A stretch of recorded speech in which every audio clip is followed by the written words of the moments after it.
बनारस की गलियों से गंगा के घाटों तक काशी के आध्यात्म की सभी जानकारी मिलेगी आपको ब्लॉगर गुरु के YouTube चैनल पर। आज ही लाइक और सब्सक्राइब करें।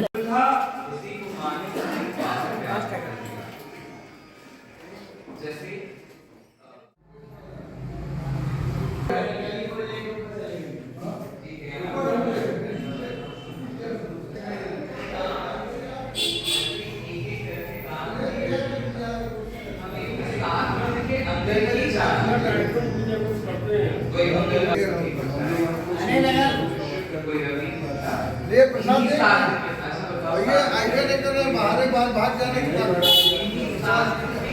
हमको भी और आपको भी चाहते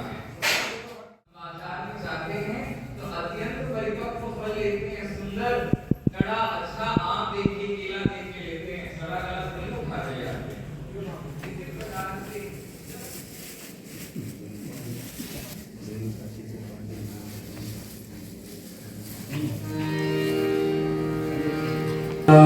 बिहारी लाल की।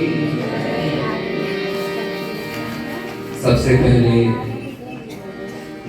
मैं अपने गुरुदेव भगवान की श्री चरणारविंद में कोटिशन प्रणाम करता हूँ। परम श्रद्धेय हमारे श्री कलाकार बंधु, हमारे स्नेहास्पद हमारे वृत्रगण, वटुक समाज, भगवत कथा रस रसिक श्रोता वृंद, महानुभाव, माताएं, बहनें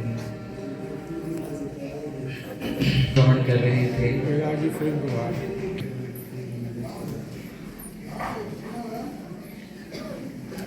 और श्री परीक्षित जी ने श्री शुभदेव जी का पूजन किया, उनसे आशीर्वाद ग्रहण किया।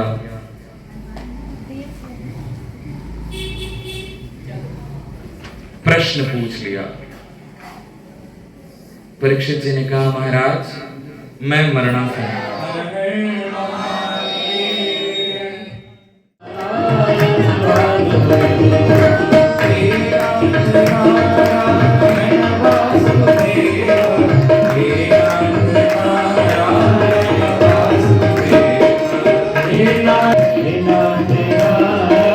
श्री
हम सब परम सौभाग्यशाली हैं कि श्री चिंतामणि गणेश जी के प्रांगण में बैठ कर के प्रतिवर्ष होने वाला ये जो आयोजन है विगत कई वर्षों से चलते हुए आ रहा है और इस वर्ष 21वां वर्ष है। और श्री चल्ला शास्त्री जी महाराज के पुण्य स्मृति में ये कार्यक्रम संपन्न हो रहा है और हम सभी बड़े सौभाग्यशाली हैं कि श्री गणेश जी के मंदिर में पूजनीय श्री पुजारी जी के श्री चरणों में बैठ करके ये कथा सुनने का कहने का अवसर प्राप्त हुआ है। और जब हम मनुष्यों की कई जन्मों का पुण्य पूंजीभूत होता है कल्प कल्पांतर के युग युगांतर के, तब कहीं जाकर के ऐसा सुयोग प्राप्त होता है, ऐसा समय प्राप्त होता है। श्रीमद् भागवत जी की कथा मनुष्यों को तारने वाली है और भक्ति ज्ञान विरागाप तो विवेको वर्धते महान। भक्ति ज्ञान वैराग्य के साथ श्रीमद् भागवत जी की कथा है। इसके श्रवण से, इसके पाठन से और इसके मनन से मनुष्य मुक्ति प्राप्त कर जाता है। श्रीमद् भागवतम पुराण तिलकम यद वैष्णवानाम धनम। कहते हैं कि ये जो श्रीमद् भागवत है ये सभी पुराणों का तिलक है, यानी सभी पुराणों में सर्वश्रेष्ठ है। शिरमौर्य कह सकते हैं कि श्रीमद् भागवतम पुराण तिलकम यद वैष्णवानाम धनम, और वैष्णवों का परम धन है ये। यस्मिन पारमहंस्यमेवम अबलम, ये पारमहंस संहिता है और इसके विमोच्या ते नरः, इसके श्रवण मात्र से मनुष्य मुक्ति को प्राप्त कर जाता है। और आप सभी बड़े सौभाग्यशाली हैं और हम भी बड़े सौभाग्यशाली हैं कि श्री चिंतामणि गणेश जी के प्रांगण में बैठकर हमें कथा कहने का सुंदर सुयोग प्राप्त हुआ है। महाराज जी, वर्तमान में देखा जाए तो जिस प्रकार से घर घर में क्लेश है, कलह है, तो कितनी प्रासंगिकता है, कितनी उपयोगिता बढ़ जाती है इस प्रकार के ज्ञान यज्ञ और माँ भागवत कथा को कराने के प्रति। मैं तो ये कहता हूँ कि प्रत्येक मनुष्य को भागवत कथा श्रवण करनी चाहिए। अगर वो सक्षम नहीं है श्रवण करने में तो जहाँ कहीं भी श्रीमद् भागवत जी की कथा हो वहां जाकर के उसे श्रवण करना चाहिए। अगर उसमें भी वो सक्षम नहीं है तो अपने घर में बैठ करके कुछ जो भी अपने घर परिवार के लोग हैं उनको एकत्रित करके साथ बिठा करके और उनको श्रीमद् भागवत जी का वाचन, उनको कथा श्रवण कराएं। हमारे तरफ से यही कहना है आपको। काशी धर्म और संस्कृति की राजधानी है। यहाँ वेद की रक्षा, यहाँ प्राचीन परंपरा के अनुसार अभी भी वेद की रक्षा होता है। यहाँ वेद की पाठशालाएं हैं। आज भी काशी का इतना महत्व है कि आज यहाँ सन्यासी 150-200 मिल जाएंगे और कहीं पे देखा जाए तो सन्यासी नहीं मिलेंगे। यहाँ सन्यासियों के लिए मठ है, मंदिर है और वेद पाठशालाएं हैं।